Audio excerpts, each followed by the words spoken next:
Assalamualaikum everyone, my name is Khazar AI Wala. I am from Nahan School, Korangi campus, and I am the student of foundation class. So today I am doing the sesame task. So let's get started.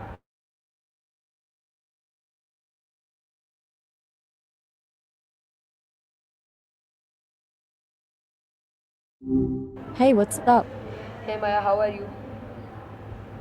I'm doing great. Thanks for asking. What's on your mind today? So today I will ask you some question and you just have to answer me. I'm ready. Fire away. I'm all ears. So first of all, tell me that what is air and why it is essential for life.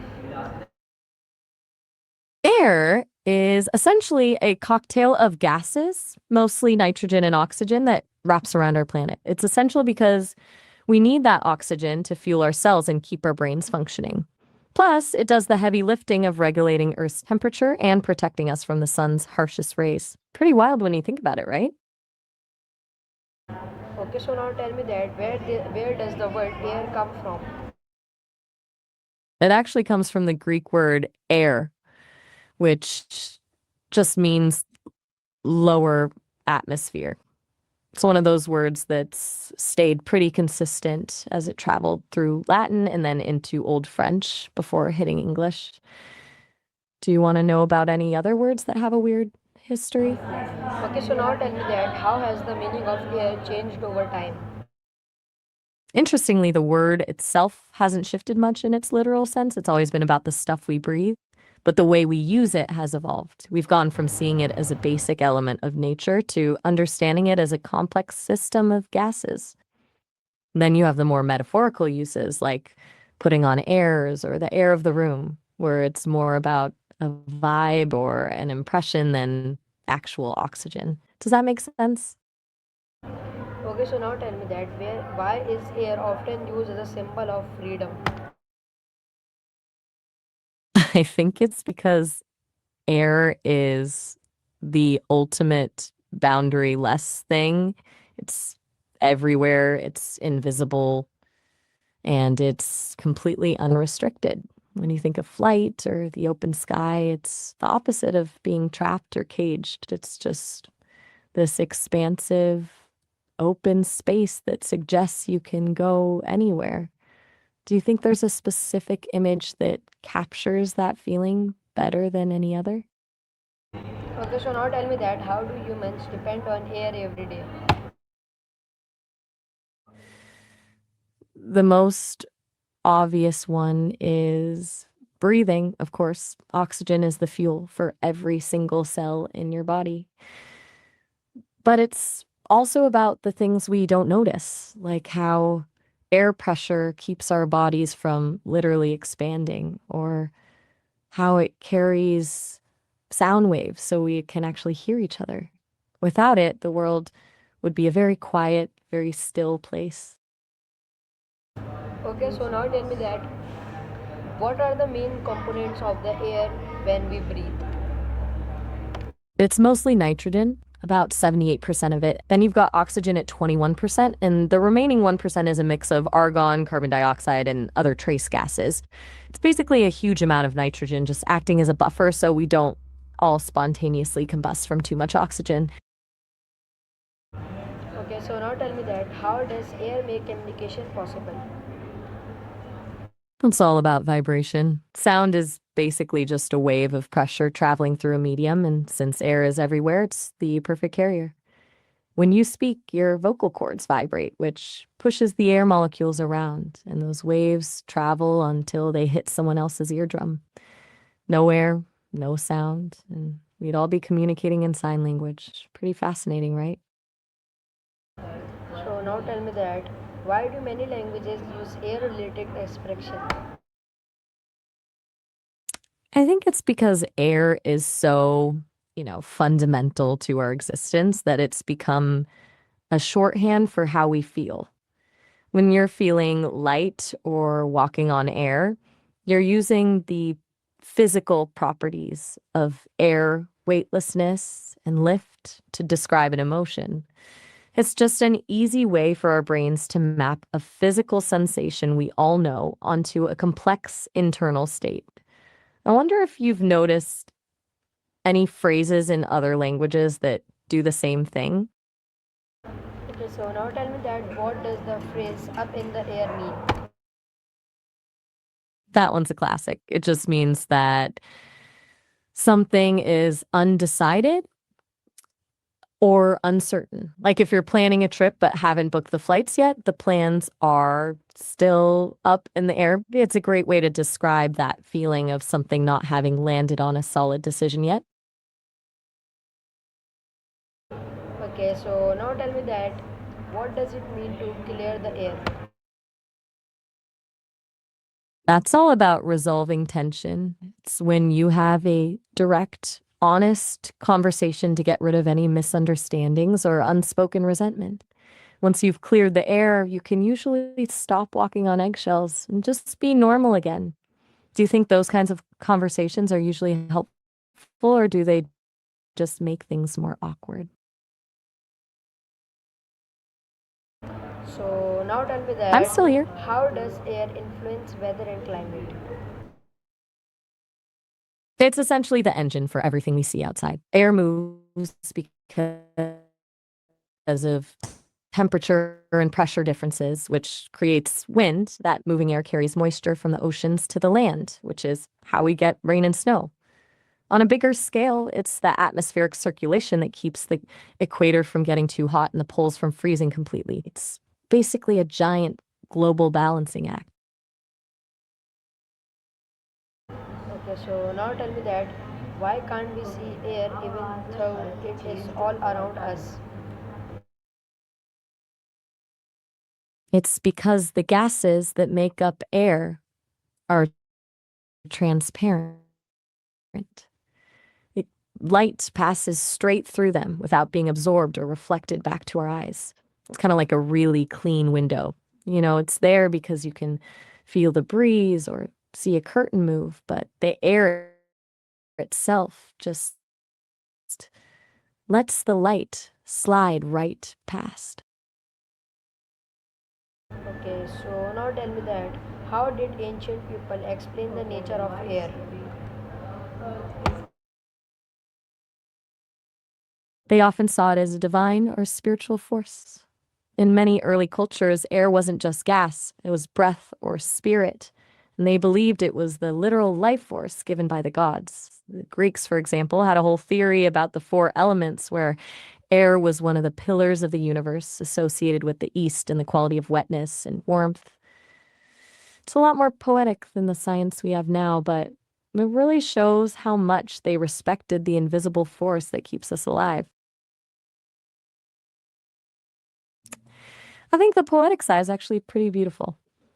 It's kind of a shame we've traded that sense of wonder for just a list of gases. There's something about the idea of air as a spirit that feels more connected to how it actually feels to be alive. Do you prefer the scientific explanation or the more mystical one? Okay, so now tell me that how did ancient people explain the nature of air? Actually, I just mentioned this, but I'll give you a different angle. Beyond the life force idea, some ancient cultures believed air was a physical substance that just happened to be very thin. They thought of it as a kind of invisible ocean we're all swimming in. It's interesting how they tried to find a way to describe something they could feel but couldn't see.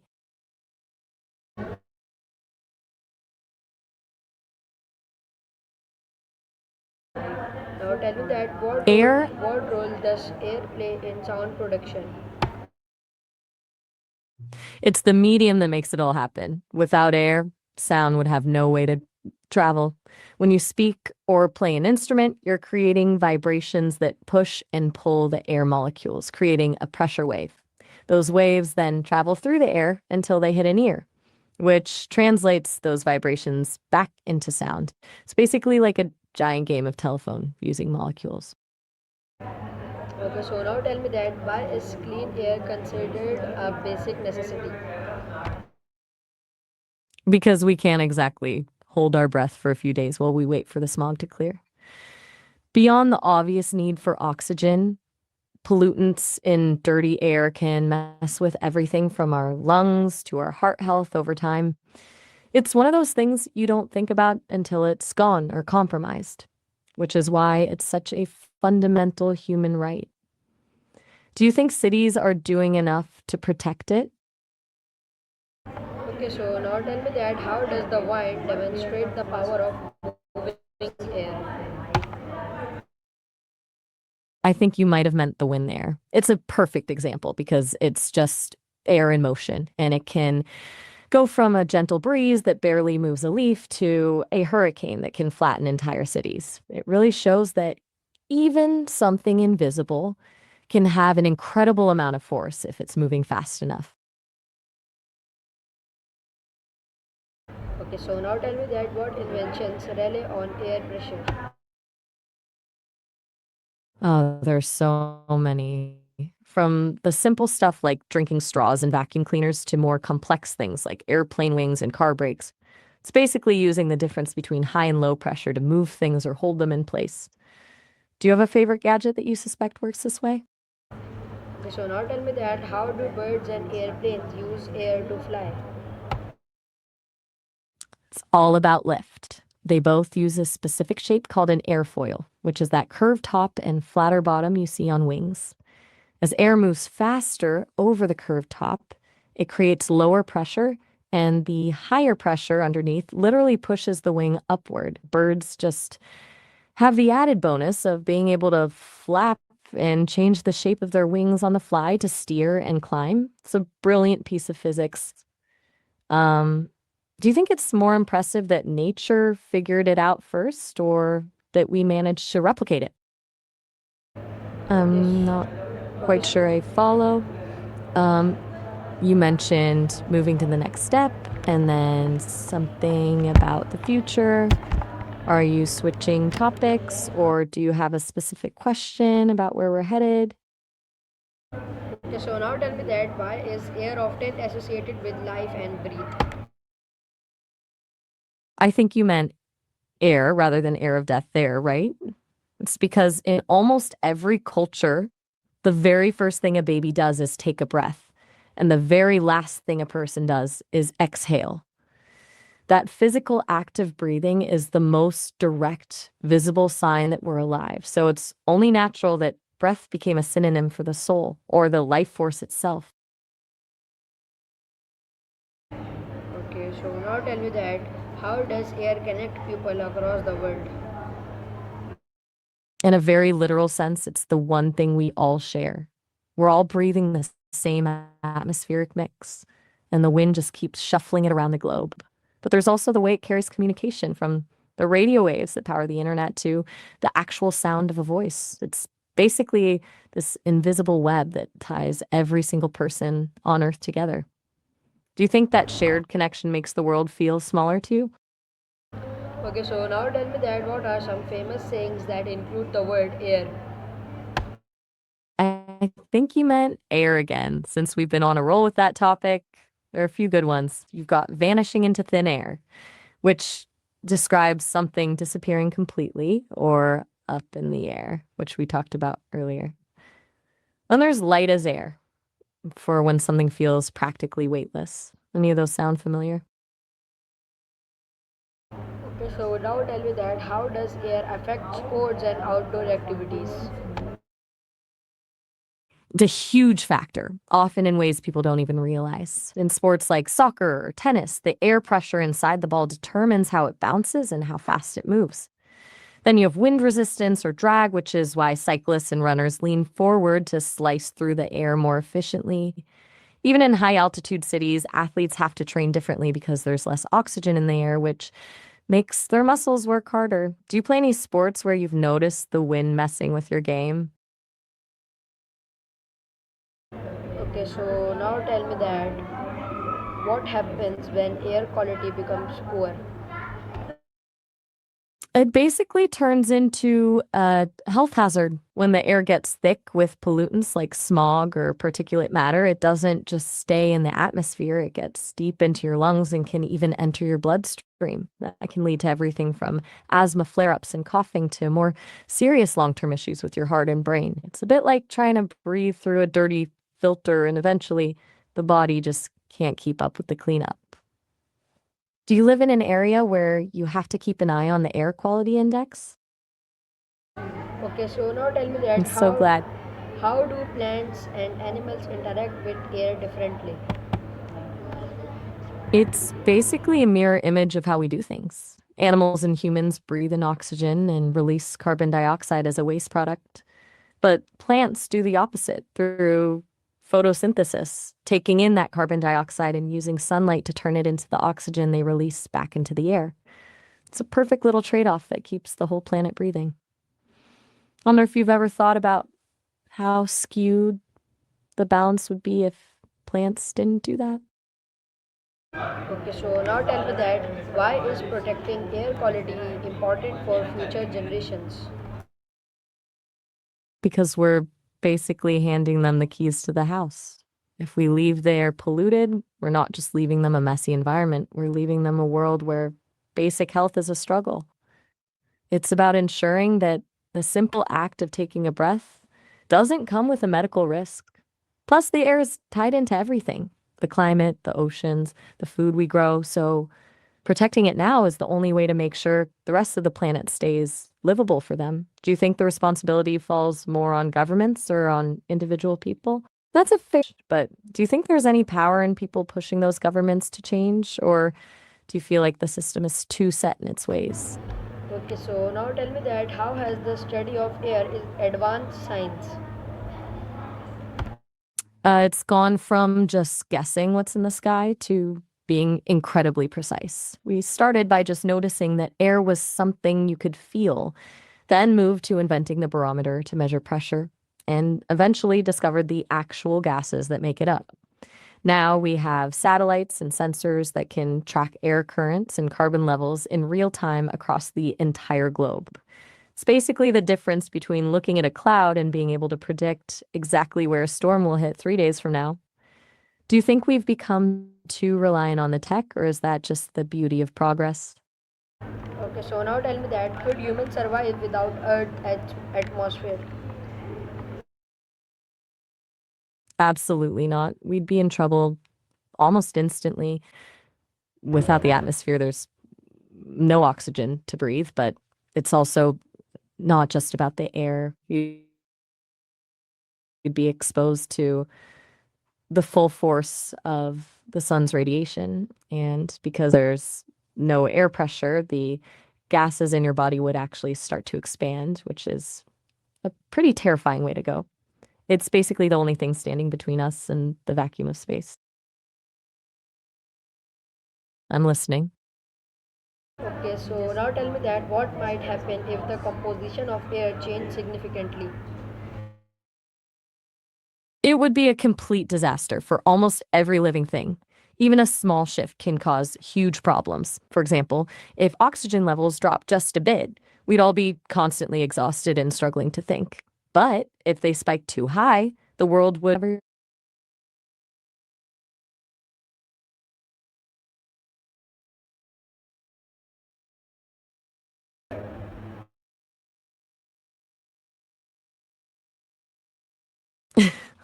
It's usually the invisible parts of life.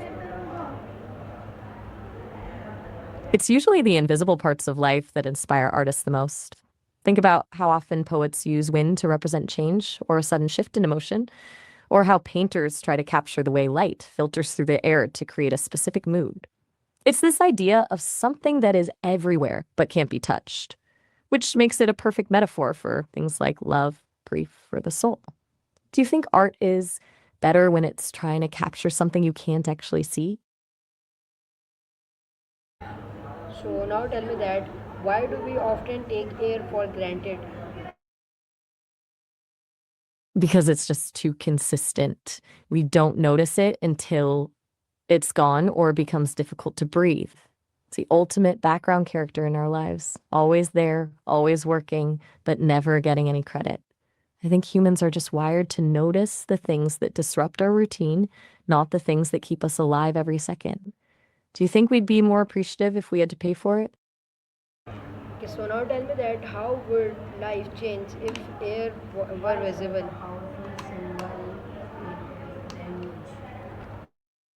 I'm assuming you mean if air was even out, like completely uniform and still across the whole planet? That happened, it would be a nightmare. No wind means no weather, no rain moving from the ocean to the land, and no way for the planet to regulate its temperature. The equator would just bake while the poles froze solid. It would basically be a stagnant, silent world. Does that sound like a peaceful place to you or a terrifying one? Okay, so now tell me that can air be considered one of Earth's most valuable resources? Absolutely. It's the most valuable because it's the only one you can't survive without for more than a few minutes. You can go weeks without food and days without water, but air is an immediate requirement. Plus, it's a global commons, something that belongs to everyone and no one at the same time. That's what makes it so precious and unfortunately so easy to overlook. Do you think we treat the most essential things in life with the least amount of respect? Okay, so now tell me that what lesson can air teach us about interconnectedness? I'm guessing you meant air again. It's a great lesson because air doesn't care about borders. A breeze that starts in one country can travel thousands of miles and affect the weather in another. It shows that whatever we do to the atmosphere in one place eventually impacts everyone else. We're all breathing the same air, which is a pretty powerful reminder that we're more connected than we'd like to admit. Do you think that realization makes people more likely to cooperate, or does it just make them feel overwhelmed? Okay, so now tell me that how does the idea of breathe relate to consciousness and life? That's the most immediate link we have. Breathing is like the physical manifestation of being alive. In so many philosophies, the breath is seen as the bridge between the body and the mind, the moment where the physical act of survival meets the conscious awareness of existence. When you're stressed, your breath gets shallow. When you're calm, it deepens. It's almost like the breath is the dial that controls our state of consciousness. Do you think we're more present when we're consciously focusing on our breath? So now tell me that why air is a powerful metaphor in language. Because it's a perfect bridge between the physical and the emotional. We use it to describe things that are otherwise impossible to pin down, like when someone is light as air or has an air of mystery about them. It takes something we can't see or touch and uses it to explain a feeling or a personality trait. It's a way of making the invisible feel tangible. Do you think some of the best metaphors are the ones that describe things we can't actually see? Okay, so now tell me that how has air shaped human history and exploration? I'm assuming you mean air again. It's actually played a huge role, especially when it comes to the age of discovery. Sailors didn't just rely on the stars, they were completely dependent on the wind. The trade winds literally dictated where people could go, how fast they could get there, and which civilizations ended up connecting first. Then, of course, we have the leap to aviation, which totally changed our perception of distance and time. We went from months on a boat to hours in a plane. Do you think that shift in how we travel changed the way we view the world as a whole? I'm still here. You've been on So a roll with these questions today. what Are you what wrap?